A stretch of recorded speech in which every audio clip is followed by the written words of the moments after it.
ಇವತ್ತು ಶ್ರೀ ಕ್ಷೇತ್ರ ಧರ್ಮಸ್ಥಳ ಹಾಡು ಮುಟ್ಟದ ಸೊಪ್ಪಿಲ್ಲ.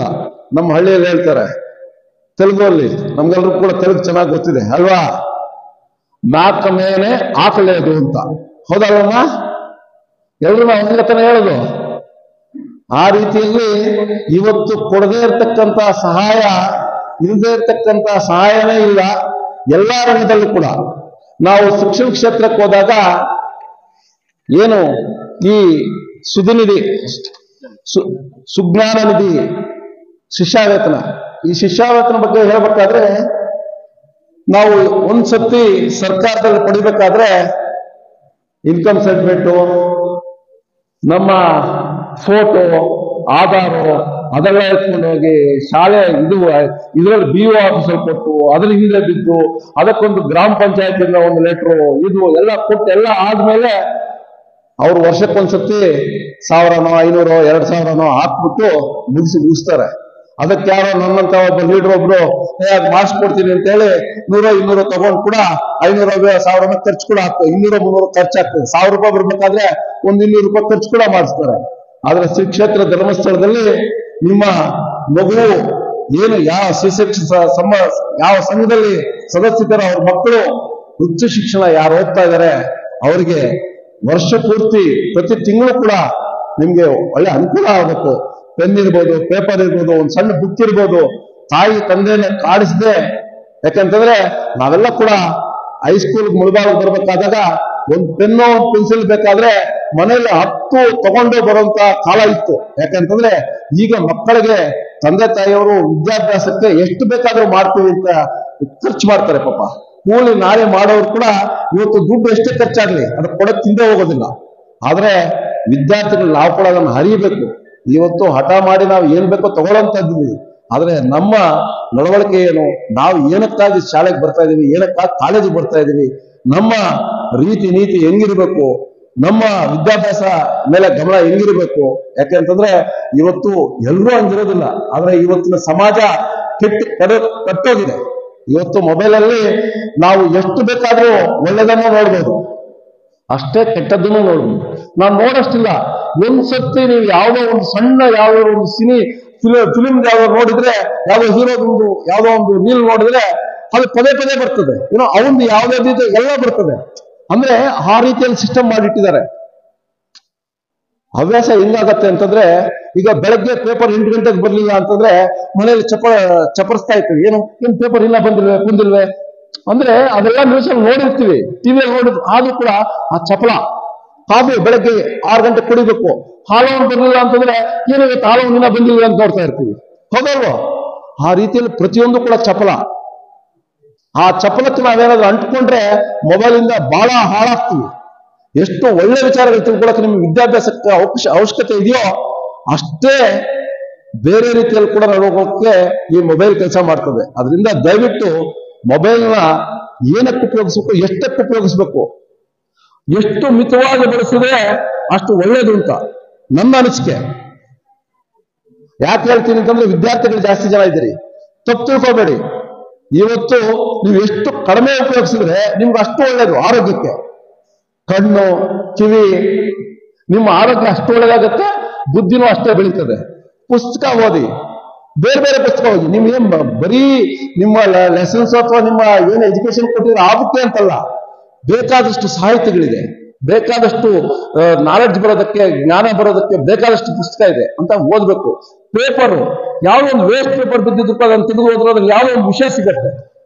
ಆ ತರ ನಾವು ವಿದ್ಯಾರ್ಜನೆ ಮಾಡ್ಕೋಬೇಕು. ಇವತ್ತು ವಿದ್ಯಾಭ್ಯಾಸದಲ್ಲಿ ನಾವು ಮುಂದುವರೆದಾಗ ನಮ್ಗೆ ಎಲ್ಲಾ ರೀತಿಯಲ್ಲಿ ಕೂಡ ನಮ್ಮಲ್ಲಿ ಎಲ್ಲ ಕಳ್ಕೋಬಹುದು. ಆಸ್ತಿ ಕಳ್ಕೋಬಹುದು, ದುಡ್ಡು ಕಳ್ಕೋಬಹುದು, ಇವತ್ತು ಹೋಗ್ತಾ ಹೋಗ್ತಾ ಪರ್ಸ್ ಕಳ್ಕೋಬಹುದು, ಮೊಬೈಲ್ ಕಳ್ಕೊಂಡ್ಬಿಡ್ಬೋದು. ಆದ್ರೆ ನೀವು ಕಲ್ತಿರೋ ವಿದ್ಯೆಯನ್ನ ಯಾರು ಕೂಡ ಕಸಿಯಕ್ಕಾಗೋದಿಲ್ಲ. ಯಾಕಂದ್ರೆ ನಿಮ್ಮ ಜೀವನದಲ್ಲಿ ಯಾವಾಗಲೂ ಅದು ಪರ್ಮನೆಂಟ್ ಆಗಿರ್ತದೆ. ನಾನು ತಂದೆ ತಾಯಿಯವರಿಗೆ ಒಂದು ಸಣ್ಣ ಕಿವಿ ಮಾತಾಡಕ್ ಕೂಡ ಇಚ್ಛೆ ಪಡ್ತೇನೆ. ನಾವೇನಾಗಿದೆ ಅಂತಂದ್ರೆ, ಮಗು ಓದ್ಬೇಕು ಅಂತ ಅಂದ್ಬಿಟ್ರೆ ಬೇರೆ ಏನು ಕೆಲಸ ಹೇಳೋದಿಲ್ಲ. ಇವತ್ತು ಗಂಡು ಮಕ್ಕಳಾಗ್ಲಿ ಹೆಣ್ಮಕ್ಳಾಗ್ಲಿ ಏನಾಗಿದೆ ಅಂತಂದ್ರೆ, ಓದನ್ ಬಿಟ್ಟು ಆದ್ಮೇಲೆ ಕೆಲಸ 100% ಸಿಗತ್ತೆ ಅಂತಲ್ಲ, ಆದ್ರೆ ಸಿಕ್ಕದೇ ಇದ್ದಾಗ ಅವ್ರು ಯಾವ ಕೆಲಸಕ್ಕೂ ಬೇರೆದಕ್ಕೆ ಹೋಗಕ್ ಆಗೋದಿಲ್ಲ. ಯಾಕಂದ್ರೆ ಪಾಪ ರೂಢಿ ಇರೋದಿಲ್ಲ. ತಪ್ಪು ಅವ್ರದಲ್ಲ, ನಮ್ದು. ಒಂದಷ್ಟು ಸಣ್ಣ ಹೊಲ ಇತ್ತು ಅಥವಾ ಹಸು ಇತ್ತು, ಅದ್ರ ಕೆಲಸ ಒಂದ್ ಸ್ವಲ್ಪ ಮಾಡಿಸ್ಬೇಕು, ತಪ್ಪಲ್ಲ. ನಾನು ಹೇಳಿದ್ರೆ ನಮ್ಮ ಮನೆಯಲ್ಲಿ ಏನಿದೆ ಆ ಕೆಲಸವನ್ನು ಮಾಡಿಸ್ಬೇಕು ಮಕ್ಕಳ ಕೈಯಲ್ಲಿ. ನಮ್ಮ ಮಕ್ಕಳು ಮುದ್ದು ಬೆಳಗ್ಗೆ ಎದ್ದ ತಕ್ಷಣ ಓದು, ಎದ್ದು ಹೋಗು ಸ್ಕೂಲ್ಗೆ ಹೋಗು, ಇದಕ್ಕೆ ಹೋಗು, ಸ್ಕೂಲ್ ವ್ಯಾನ್ ಬಂದ್ಬಿಡುತ್ತೆ, ಇಷ್ಟೆಲ್ಲ ಇತ್ತು. ಇವತ್ತು ಒಂದು ಸಣ್ಣ ಕೆಲಸ ಕೂಡ ಅವ್ರ ಕೈಯಲ್ಲಿ ಮಾಡಿಸಲ್ಲ. ಮಾಡಿಸೋದು ಕಲಿಸ್ಬೇಕು. ಯಾಕಂತಂದ್ರೆ ಮುಂದಿನ ಜೀವನದಲ್ಲಿ ಅವ್ರಿಗೆ ಅನುಕೂಲ ಆಗ್ತದೆ. ಮತ್ತೆ ಎಲ್ಲೋ ಹೋಗಿ ಬೈಕೊಳ್ಳೋ ಬದಲು ನಮ್ಮ ಮನೇಲಿ ಮಾಡಿಸಿಲ್ಲ, ಇವತ್ತು ನಾನು ಮಾಡ್ಬೇಕಾದ್ರೆ ಕಷ್ಟ ಆಗ್ತದೆ ಅಂತ ಅವ್ರು ಬೈಕೊಳ್ಳೋ ಬದಲು ಮೊದಲಿಂದ ಮಾಡಿದ್ರೆ ಅವ್ರಿಗೆ ರೂಢಿ ಆಗಿರ್ತದೆ. ತಪ್ಪಲ್ಲ ಅದು. ನಾವೆಲ್ಲರೂ ಕೂಡ ಆ ತರ ಹೋಗ್ಬೇಕು. ಇವತ್ತು ಶ್ರೀ ಕ್ಷೇತ್ರ ಧರ್ಮಸ್ಥಳದಲ್ಲಿ ನಾವು ಶಿಕ್ಷಣಕ್ಕಾಗಿ ಶಾಲಾ ಕಟ್ಟಡ ರಚನೆಗೆ ಸಹಾಯಧನ ನೀಡ್ತಾರೆ. ಅದೇ ರೀತಿಯಲ್ಲಿ ಸ್ವಯಂ ಸೇವಕ ಶಿಕ್ಷಕರ ಗೌರವಧನ ಕೊಡ್ತಾರೆ. ಯಾವ ಶಾಲೆಯಲ್ಲಿ ಶಿಕ್ಷಕರು ಇಲ್ವೋ, ಕೊರತೆ ಇರ್ತದೋ, ಈಗ ಯಾಕಂದ್ರೆ ಇಂಗ್ಲಿಷ್ ಇದ್ರೆ ಮ್ಯಾಥಮೆಟಿಕ್ಸ್ ಇರೋದಿಲ್ಲ, ಮ್ಯಾಥಮೆಟಿಕ್ಸ್ ಇದ್ರೆ ಇದಕ್ಕಿರೋದಿಲ್ಲ, ಸೈನ್ಸ್ ಇರೋದಿಲ್ಲ. ನಾವು ನೋಡ್ತಾ ಇದೀವಿ ಸರ್ಕಾರಿ ಶಾಲೆಗಳಲ್ಲಿ. ಅಂತ ಟೈಮಲ್ಲಿ ಗೌರವಧನ ಕೊಟ್ಟು ಗೌರವ ಶಿಕ್ಷಕರನ್ನ ಇವತ್ತು ಕೊಡುವಂತದ್ದು ಮಾಡ್ತಾ ಇದ್ದಾರೆ. ಅದೇ ರೀತಿಯಲ್ಲಿ ಶಾಲಾ ಬೋಧನಾ ಸಾಮಗ್ರಿಗಳು, ಇವತ್ತು ಡೆಸ್ಕ್ ಇರ್ಬೋದು ಅಥವಾ ಪ್ರಯೋಗಾಲಯಕ್ಕೆ ಏನಾದ್ರೂ ಬೇಕಾದ್ರೆ ಪ್ರಯೋಗ ಮಾಡುವಂತ ವಸ್ತುಗಳು ಬೇಕಾದ್ರೂ ಕೂಡ ಕೊಡಿಸುವಂತ ವ್ಯವಸ್ಥೆ ಇದೆ. ಅದೇ ರೀತಿಯಲ್ಲಿ ಇವತ್ತು ನಮ್ಮಲ್ಲಿ ಪ್ರಯೋಜನ ಪಡೆದ ವಿದ್ಯಾರ್ಥಿಗಳ ಸಂಖ್ಯೆ ಇವತ್ತು 81 ಜನಕ್ಕೆ ಹೊಸದಾಗಿ ಈ ಶಾಲೆಯಲ್ಲಿ ಈ ಸತಿ ನಾವು ಕೊಡ್ತಾ ಇದ್ದೇವೆ ಈ ಶ್ರೀ ಕ್ಷೇತ್ರ ಧರ್ಮಸ್ಥಳದಿಂದ. ಅದೇ ರೀತಿಯಲ್ಲಿ ಮುಳಬಾಗಿಲು ಮಾತ್ರ ತಾಲೂಕಲ್ಲಿ, ಅದೇ ಜಿಲ್ಲೆ ತಗೊಂಡಾಗ 1407 ಜನಕ್ಕೆ ಇವತ್ತು ಕೊಡ್ತಾ ಇದ್ದಾರೆ. ನಾವು ಒಬ್ಬರಿಗೆ ನಾವು ಒಂದು 100 ರೂಪಾಯಿ ಸಹಾಯ ಮಾಡ್ಬೇಕಾದ್ರೆ 1000 ರೂಪಾಯಿ ಸಹಾಯ ಮಾಡ್ಬೇಕಾದ್ರೆ ಎಷ್ಟಾಗತ್ತೆ ಅಂತ ಯೋಚನೆ ಮಾಡ್ಬೇಕು. ಅದಂದ್ರೆ ಪ್ರತಿ ತಿಂಗಳು ಇದನ್ನ ಪ್ರತಿ ವಿದ್ಯಾರ್ಥಿಗೆ 1000 ರೂಪಾಯಿ ಕೊಡೋದಂದ್ರೆ ನಾವು ಯೋಚನೆ ಮಾಡ್ಬೇಕು. ವರ್ಷ ಪೂರ್ತಿ ಸೇರಿದ್ರೆ 1.5 ಕೋಟಿ ಮೇಲೆ ಕೊಟ್ಟು ಈ ಸುಧೀನಿ ವಿದ್ಯಾವೇತನವನ್ನು ಕೊಡ್ತಾರೆ. ನಾವೊಂದು ಸಣ್ಣದಾಗಿ ಯೋಚನೆ ಮಾಡ್ಬೇಕು. ಯಾರಿಗಾದ್ರೂ ನಾವು 10 ರೂಪಾಯಿ ಸಹಾಯ ಮಾಡ್ಬೇಕಾದ್ರೆ ಎಷ್ಟಾಗ್ತದೆ, ನಮಗೇನು ಒದ್ದಾಟ ಆಗ್ತದೆ ಅಂತದ್ದು ಇಷ್ಟು ಹಣ ಕೊಡ್ತಾ ಇದ್ದಾರೆ. ನಾವು ಯೋಚನೆ ಮಾಡಬೇಕು. ಇವತ್ತು ಅದೇ ರೀತಿಯಲ್ಲಿ ಸಂಘಕ್ಕೆ ಬಂದಾಗ ಸಂಘಗಳಿಗೆ ಇವತ್ತೆಲ್ಲರೂ ಕೂಡ ನಾವು ಒಂದು 10,000 ರೂಪಾಯಿ ಲೋನ್ ತಗೋಬೇಕಾದ್ರೆ ಜಾಮೀನು ಒಬ್ಬನ ಕರ್ಕೊಂಬ ಅಂತ ಹೇಳ್ತಾರೆ. ಹೌದಲ್ವಾ? ನಾವು ಕಟ್ಟಿರೋ ಚೀಟಿ ಹಾಕಿ ಚೀಟಿ ಪ್ರತಿ ತಿಂಗಳು ನಾವು ಕಟ್ಟೋದು.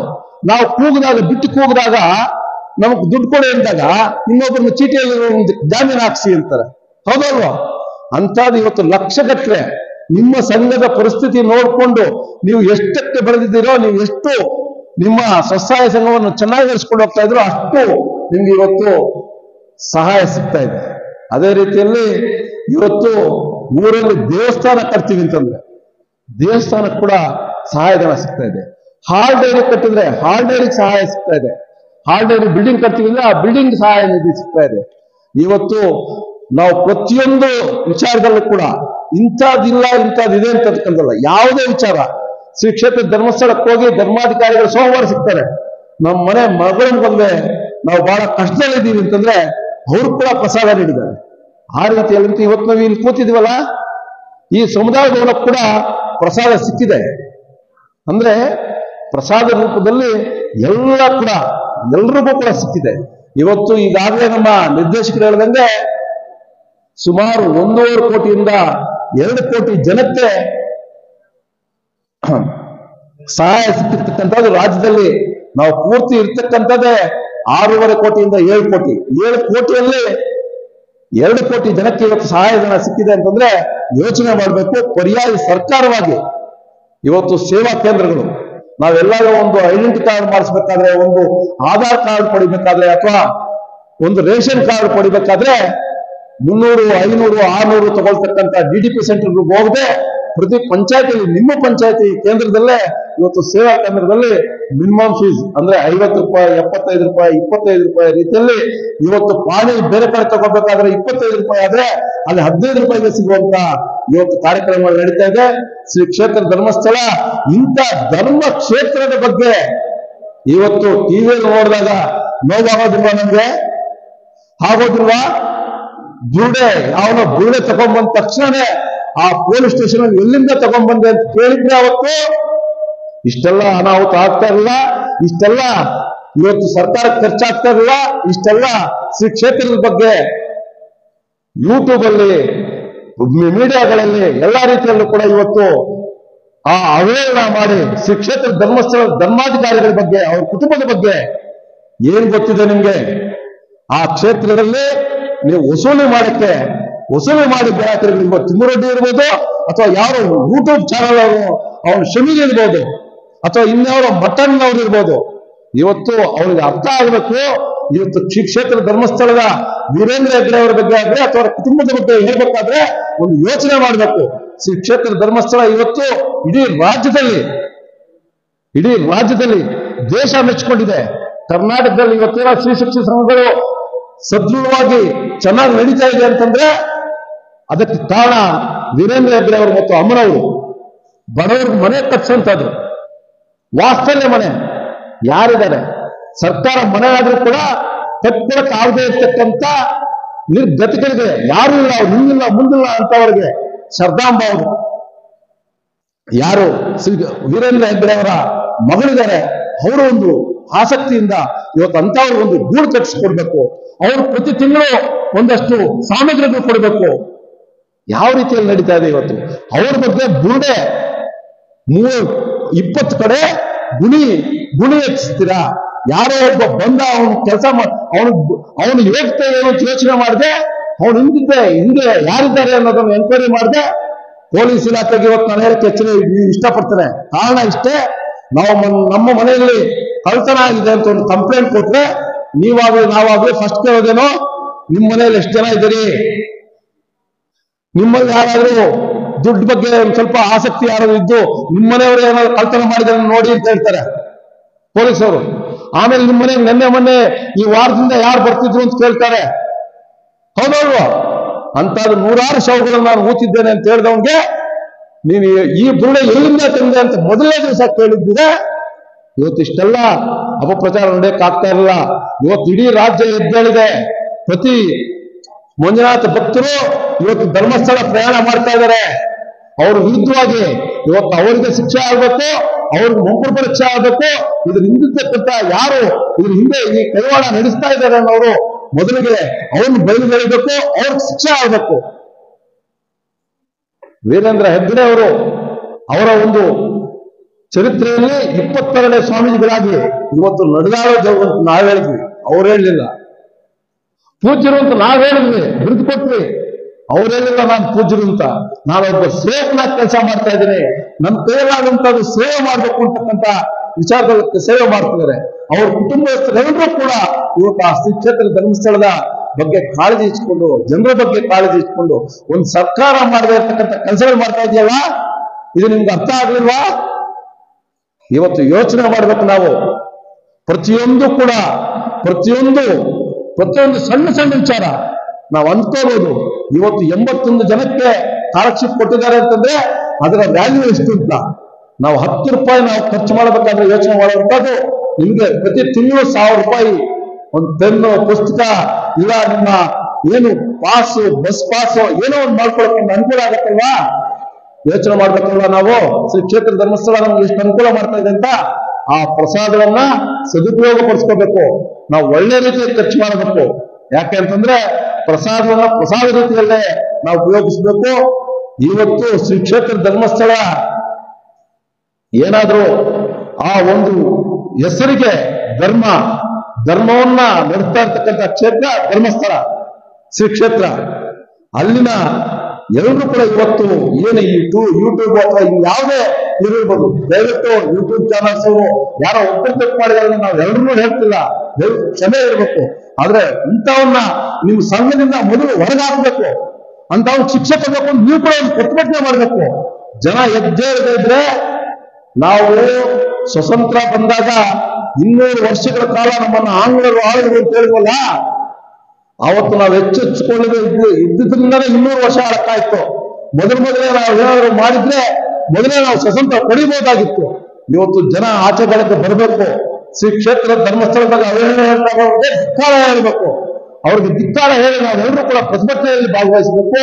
ಶ್ರೀ ಕ್ಷೇತ್ರ ಧರ್ಮಸ್ಥಳವನ್ನ ನಮ್ಮ ಧರ್ಮಕ್ಷೇತ್ರ ಶ್ರದ್ಧಾ ಕೇಂದ್ರವನ್ನು ಉಳಿಸ್ಕೋಬೇಕು ಅಂತ ಹೇಳ್ತಾ, ಶ್ರೀ ಕ್ಷೇತ್ರ ಧರ್ಮಸ್ಥಳದ ಬಗ್ಗೆ ಯಾರೇ ಅವಹೇಳನ ಹೇಳಿದಾಗ ಅಥವಾ ಯಾರಾದ್ರೂ ಮಾತಾಡಿದಾಗ ಅವ್ರು ತಿರುಗಿಸಿ ಹೇಳ್ಬೇಕು. ನಾವು ವಿಷಯ ತಿಳ್ಕೊಂಡಿರ್ಬೇಕು, ನಾವು ಮಾತಾಡ್ಬೇಕು.